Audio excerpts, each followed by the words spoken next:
Insécurité au Burkina Faso, 18 846 civils burkinabés affluent vers la Côte d'Ivoire, notamment à cause de la menace terroriste dans le pays. Le Conseil national de sécurité a donc mis en place une assistance humanitaire qui a permis à ce jour le recensement biométrique de 4 235 réfugiés sur les 18 486 estimés par le Haut Commissariat des Nations Unies pour les réfugiés.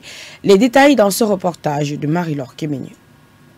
Alors que la région du Sahel est déjà en proie à l'instabilité politique, à une violence généralisée, à des pénuries alimentaires, ainsi qu'à une crise climatique importante, elle est confrontée à une augmentation des mouvements de réfugiés en provenance du Burkina Faso.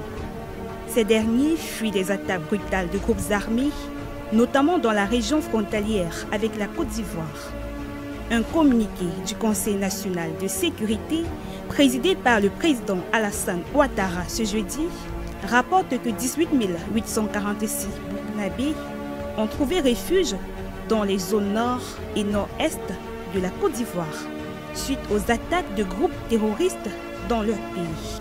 Face à cet afflux de réfugiés en provenance du Burkina Faso, le Conseil national de sécurité a mis en place une assistance humanitaire qui a permis le recensement biométrique de 4 235 réfugiés sur les 18 846 estimés par le Haut Commissariat des Nations Unies pour les réfugiés. L'identification et l'aménagement en cours des deux sites de transit, dont les départements de Ouagadougou et Bouna, sont destinés à accueillir provisoirement ces réfugiés dans l'attente de leur retour dans leur pays d'origine. Selon l'ONU, des dizaines de civils franchissent chaque jour les frontières pour rejoindre la Côte d'Ivoire. En mai dernier, environ 7 000 Burkinabés sont arrivés dans le nord-ouest de la Côte d'Ivoire. L'afflux s'est accéléré au cours de ces dernières semaines. L'UNICEF prévient que 10 millions d'enfants vivant au Sahel central ont besoin de toute urgence d'aide humanitaire. C'est 2 fois pire qu'en 2020.